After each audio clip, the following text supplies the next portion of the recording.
بسم اللہ الرحمن الرحیم۔ اللہ تبارک و تعالیٰ کے نام سے شروع جو بڑا مہربان اور نہایت رحم کرنے والا ہے۔ اللہ عز و جل کی بنائی ہوئی اس کائنات کے اندر بہت سارے ایسے بادشاہ آئے جنہوں نے اللہ تبارک و تعالیٰ کے نظام کو بدلنے کی کوشش کی اور اللہ تبارک و تعالیٰ کی ذات کو چھوڑ کر خود خدا بن بیٹھے اور خدائی کا جھوٹا دعویٰ کر بیٹھے۔ خدائی کا جھوٹا دعویٰ کرنے والے بادشاہوں میں سے ایک بادشاہ ایسا بھی تھا کہ جس کو اللہ تبارک و تعالیٰ نے پوری روئے زمین کی بادشاہت عطا فرمائی تھی۔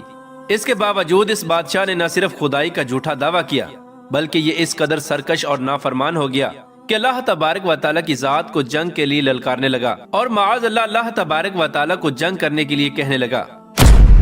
پیارے دوستو، آج کی اس ویڈیو میں ہم آپ کو بتائیں گے کہ اللہ تبارک و تعالیٰ کو جنگ کے لیے للکارنے والا بدبخت بادشاہ نمرود کون تھا، اور جب اس بدبخت بادشاہ نے اللہ تبارک و تعالیٰ کو جنگ کے لیے للکارا تو پھر اللہ تبارک و تعالیٰ نے کون سی حقیر مخلوق کے ذریعے اس کے ساتھ جنگ کی اور اس بدبخت بادشاہ کو ہلاک کر دیا اور پوری دنیا کے لیے عبرت کا نشان بنا دیا۔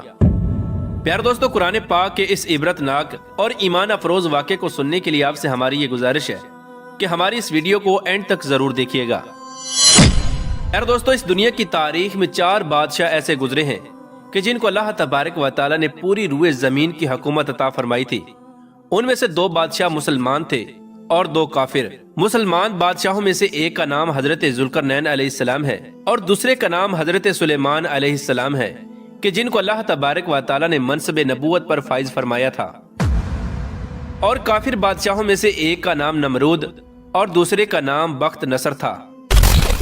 پیارے دوستو، خدائی کا جھوٹا دعویٰ کرنے والا بادشاہ نمرود شہر بابل کا حاکم تھا۔ اس بادشاہ کا نام نمرود بن کنعان بن قوس بن سام بن نو تھا۔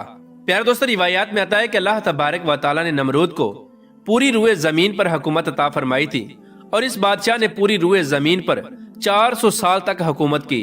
یہ ایک جابر اور ظالم بادشاہ تھا اور اس کے دور کے اندر بت پرستی عام تھی۔ لوگ اللہ تبارک و تعالیٰ کی وحدانیت کو چھوڑ کر بتوں کی پوجا کیا کرتے اور نمرود کو اپنا خدا مانتے اور اس کی عبادت کیا کرتے۔ اس نمرودی دور کے اندر بت پرستی اس قدر عام تھی کہ تمام نمرودیوں نے اپنے خداؤں کے طور پر بہت سارے بت بنائے ہوئے تھے جن کی وہ لوگ پوجا کیا کرتے تھے۔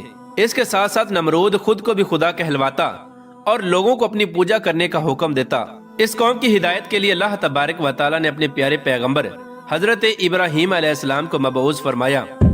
کفر و شرک اور بت پرستی کے اس دور کے اندر حضرت ابراہیم علیہ السلام وہ واحد شخص تھے جو اللہ تبارک و تعالیٰ کی وحدانیت پر ایمان رکھتے تھے اور بتوں کی بجائے اللہ تبارک و تعالیٰ کی عبادت کیا کرتے تھے۔ حضرت ابراہیم علیہ السلام نے جب اس قوم کو اللہ تبارک و تعالیٰ کی ذات کو چھوڑ کر بتوں کی پوجا کرتے ہوئے دیکھا تو حضرت ابراہیم علیہ السلام نے اس قوم کو ہدایت کی طرف بلایا اور بتوں کی پوجا کرنے کی بجائے اللہ تبارک و تعالیٰ کی عبادت کرنے کا حکم دیا۔ حضرت ابراہیم علیہ السلام نے اپنی قوم سے فرمایا کہ اللہ تبارک و تعالیٰ کی ذات ایک ہے اور ہمیں اسی کی عبادت کرنی چاہیے، لیکن یہ نمرودی قوم اپنے کفر و شرک سے باز نہ آئی اور اسی طرح بتوں کی پوجا کرتی رہی۔ ایک دن حضرت ابراہیم علیہ السلام نے اس قوم کے جھوٹے خداؤں کو اس قوم کے سامنے جھوٹا ثابت کرنے کا ارادہ کیا اور حضرت ابراہیم علیہ السلام اس مقام پر تشریف لے گئے جہاں ان کے وہ تمام بت پڑے ہوئے تھے کہ جن کی یہ لوگ پوجا کیا کرتے تھے۔ حضرت ابراہیم علیہ السلام جب اس قوم کے بت خانے میں پہنچے تو وہاں ان کے تمام بڑے بت پڑے ہوئے تھے۔ حضرت ابراہیم علیہ السلام نے ان کے تمام بتوں کو توڑ دیا اور تمام بتوں کو توڑنے کا الزام ان کے بڑے بت پر لگا دیا۔ اس کے بعد جب تمام نمرودی اپنے بت خانے میں واپس آئے تو انہوں نے اپنے بتوں کو ٹوٹا ہوا دیکھا۔ نمرودی قوم اس بات کو اچھی طرح جانتی تھی کہ ہمارے اندر صرف حضرت ابراہیم علیہ السلام ہی وہ واحد شخص ہیں جو بتوں کے خلاف باتیں کرتے ہیں اور بتوں کی بجائے اللہ تبارک و تعالیٰ کی عبادت کرنے کا حکم دیتے ہیں۔ لہٰذا جب نمرودیوں نے اپنے خداؤں کو ٹوٹا ہوا دیکھا تو وہ سمجھ گئے کہ یہ کام حضرت ابراہیم علیہ السلام کا ہے۔ چنانچہ تمام نمرودیوں نے حضرت ابراہیم علیہ السلام سے بدلہ لینے کے لیے حضرت ابراہیم علیہ السلام کو قتل کرنے کا منصوبہ بنا لیا۔ چنانچہ تمام نمرودی نمرود کے دربار میں حاضر ہوئے اور نمرود کو سارا واقعہ سنایا اور نمرود سے حضرت ابراہیم علیہ السلام کو سزا دینے کا کہا۔ اس طرح نمرود نے جب یہ بات سنی تو وہ آگ بگولا ہو گیا اور اس نے ایک مقام پر آگ جلانے کا حکم دیا۔ نمرود نے یہ حکم جاری کیا کہ ایک وسیع میدان کے اندر آگ جلائی جائے اور اس کے اندر حضرت ابراہیم علیہ السلام کو ڈال دیا جائے۔ چنانچہ نمرود کے حکم کے مطابق ایسا ہی کیا گیا۔ دور دراز سے بہت ساری لکڑیوں کو اکٹھا کیا گیا اور ایک وسیع میدان کے اندر جمع کیا گیا اور ان کے اندر آگ جلا دی گئی۔ حضرت ابراہیم علیہ السلام کو سزا دینے کے لیے جو آگ جلائی گئی تھی وہ اس قدر زیادہ تھی کہ اس کے شعلے آسمانوں کو چھو رہے تھے۔ پیار دوستو، جب نمرود کے حکم کے مطابق ایک وسیع میدان کے اندر آگ کو جلا دیا گیا تو اس کے بعد حضرت ابراہیم علیہ السلام کو اس آگ کے اندر ڈال دیا گیا۔ جیسے ہی حضرت ابراہیم علیہ السلام اس آگ کے اندر تشریف لائے تو اللہ تبارک و تعالیٰ نے فوراً آگ کو حکم دیا کہ اے آگ تو حضرت ابراہیم علیہ السلام پر ٹھنڈی اور سلامتی والی ہو جا۔ تو وہ آگ اللہ تبارک و تعالیٰ کے حکم کے مطابق حضرت ابراہیم علیہ السلام پر ٹھنڈی اور سلامتی والی ہو گئی۔ حضرت ابراہیم علیہ السلام ارشاد فرماتے ہیں کہ میں جتنے دن آگ میں رہا اتنے دن میں اللہ تبارک و تعالیٰ کے خاص فضل اور رحمت میں تھا، اور جو سکون اللہ تبارک و تعالیٰ کی طرف سے مجھے آگ کے اندر عطا کیا گیا وہ اس سے پہلے کبھی نہ تھا۔ پیار دوستو، کچھ دنوں کے بعد حضرت ابراہیم علیہ السلام اس آگ سے زندہ باہر تشریف لے آئے۔ یہ منظر دیکھ کر تمام نمرودی حیران رہ گئے، لیکن اس کے باوجود نمرود اور نمرودی قوم اللہ تبارک و تعالیٰ کی وحدانیت پر ایمان نہ لائی اور اسی طرح اپنی بت پرستی کے اندر مبتلا رہی۔ لیکن اس کے باوجود حضرت ابراہیم علیہ السلام اپنے عہد سے پیچھے نہ ہٹے اور مسلسل اپنی قوم کو حق کی دعوت دیتے رہے۔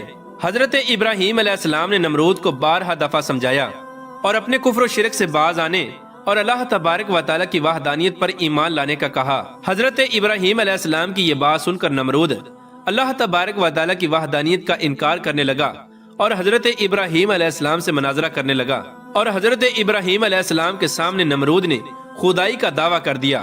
نمرود نے حضرت ابراہیم علیہ السلام سے مناظرہ کرتے ہوئے یہ سوال کیا کہ تیرا رب کون ہے؟ تو حضرت ابراہیم علیہ السلام نے ارشاد فرمایا کہ میرا رب وہ ہے جو زندگی اور موت دیتا ہے۔ یہ بات سن کر نمرود مسکرانے لگا اور حضرت ابراہیم علیہ السلام سے کہنے لگا کہ یہ تو میں بھی کر سکتا ہوں۔ چنانچہ نمرود نے تکبر کے ساتھ 2 قیدیوں کو بلایا جن کو سزائے موت ہو چکی تھی۔ ان میں سے ایک کو نمرود نے قتل کر دیا اور دوسرے کو آزاد کر دیا، اور اس طرح نمرود تکبر کے ساتھ حضرت ابراہیم علیہ السلام سے کہنے لگا کہ دیکھو میں نے ایک کو زندگی دے دی اور ایک کو موت دے دی۔ اس طرح نمرود حضرت ابراہیم علیہ السلام کے سامنے اپنے آپ کو خدا کہنے لگا اور اپنی خدائی کی باطل دلیلیں پیش کرنے لگا۔ اس کے بعد نمرود پھر حضرت ابراہیم علیہ السلام سے پوچھنے لگا کہ حقیقی خدا تو میں ہوں، بتا تیرا خدا کون ہے؟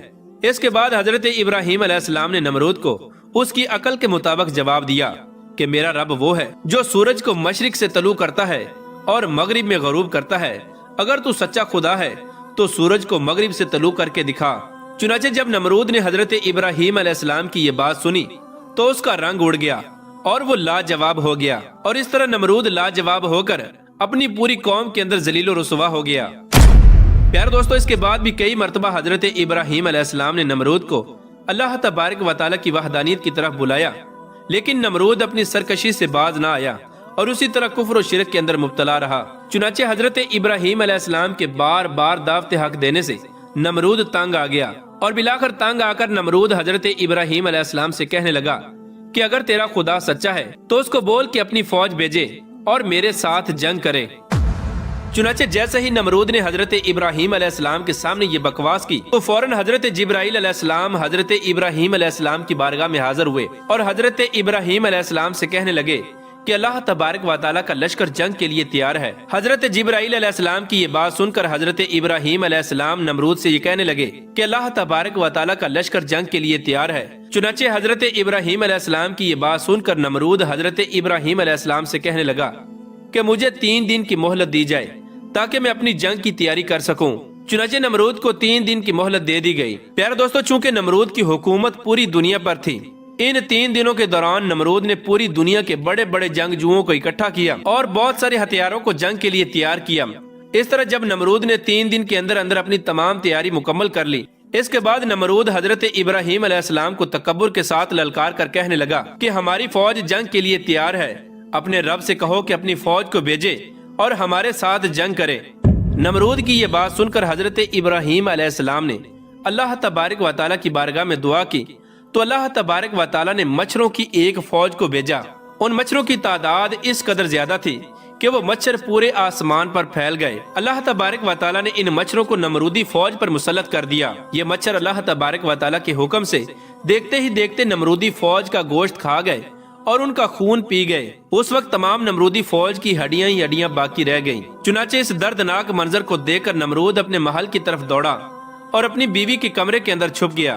اسی دوران اللہ تبارک و تعالیٰ کے حکم سے ایک لنگڑا مچھر نمرود کے گھر میں داخل ہوا۔ نمرود نے جب اس مچھر کو دیکھا تو اپنی بیوی سے کہنے لگا کہ یہ ہے وہ مخلوق کہ جس نے ہماری فوج کو ہلاک کر دیا ہے۔ چنانچہ اسی گفتگو کے دوران وہ لنگڑا مچھر اللہ تبارک و تعالیٰ کے حکم سے نمرود کی ناک میں داخل ہو گیا اور وہ لنگڑا مچھر نمرود کے دماغ کو چاٹنے لگا۔ جب وہ مچھر نمرود کے دماغ کو چاٹتا تو اس سے نمرود کو اس قدر تکلیف ہوتی کہ نمرود اپنے سر کو دیواروں پر مارنے لگ جاتا۔ اس طرح اللہ تبارک و تعالیٰ کے حکم سے وہ لنگڑا مچھر نمرود کے دماغ میں کئی دنوں تک رہا۔ اس وقت نمرود نے اپنے محل کے اندر یہ حکم جاری کر دیا کہ جو بھی میرے محل کے اندر داخل ہو وہ پہلے نمرود کے سر پر جوتے مارے۔ اس طرح جوتے مارنے کے بعد نمرود کو کچھ دیر کے لیے آرام محسوس ہوتا، لیکن کچھ دیر بعد پھر درد محسوس ہونا شروع ہو جاتا۔ اس طرح اللہ تبارک و تعالیٰ نے نمرود کو ایک حقیر اور لنگڑے مچھر کے ذریعے سزا دی۔